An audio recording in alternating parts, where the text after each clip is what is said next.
Basically, when I was in high school, I was a dude that could put a 9-inch ball on an 18-inch hoop, and that's what I did. And when I sat there with my guidance counselor, my senior year, I was deciding, what university I was going to go to. Her name was Miss Mitchell, fantastic woman. No, she wasn't.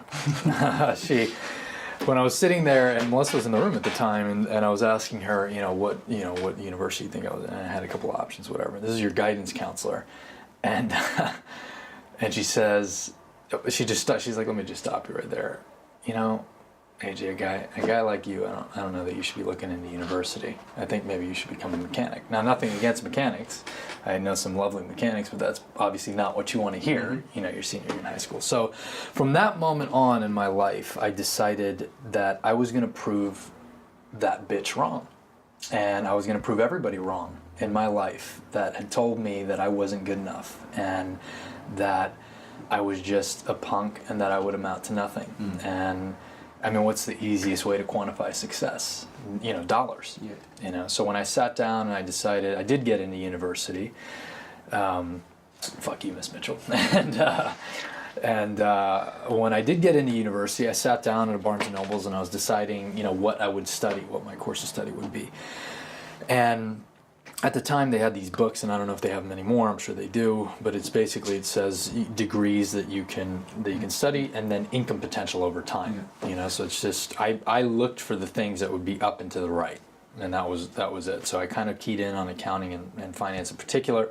I saw these graphs and I was like, well, that's it. This is how I'm going to do it. And I ended up in university doing extremely well. I worked very, very hard. I graduated in 3 years with 3 degrees, top of my class, summa cum laude, number 1 in my class, and all hell bent on this kind of chip on my shoulder, that I was going to prove the world wrong about me. And when I graduated, I ended up getting, taking the biggest offer from the largest firm that I could find that was offering, with the largest signing bonus.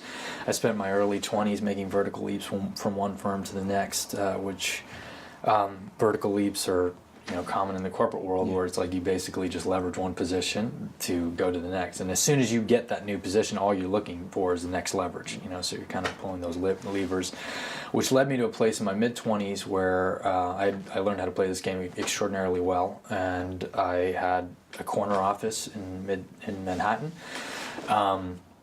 and I was making a 6-figure salary with a huge bonus, and unfortunately there was this little problem that I hated my life, and I despised the fact that, and I had always despised the fact, once I got into the corporate world, that I had basically relinquished my life for the hours of my one and only life, for more money at every turn.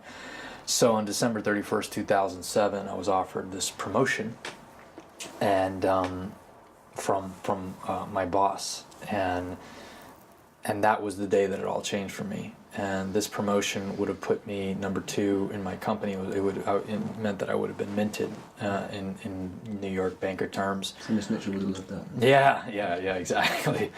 And I kind of soaked this in. This was 4 days before Melissa and I were going to get married, and I soaked this news in, that I was getting this promotion, and it was going to come with a raise and all these other things. And I walked out of his office and I walked into my own, and I sat there and I looked over the Manhattan skyline and I just started to cry because I recognized that I was trapped. And it went on. It was about 10 minutes. It was the most depressing moment of my life. And even though I was very, very good at this work and this life, I hated it, and I hated myself for being a part of it. And I recognized, and the reason why I was so depressed, and the reason why I was crying, is because I recognized that there was no way that I was going to be able to walk away from that type of money.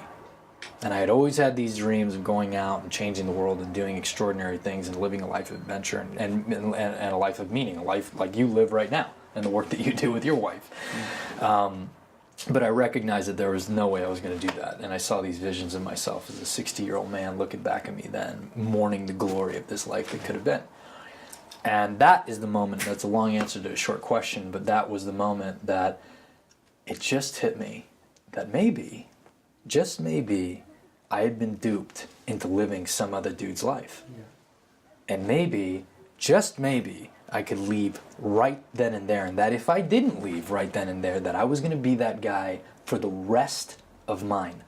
And the prospect of seeing your life played out as a script, your one and only life is a script that you don't want any part in, it was so terrifying that it was more terrifying than the prospect of how I was going to pay rent the next month. So that's when I came to that realization, and that's why I did. And I recognized that I had one of two decisions. I play it out, I play this hand out, and I know how it's going to end, or I walk away from everything that I've ever known.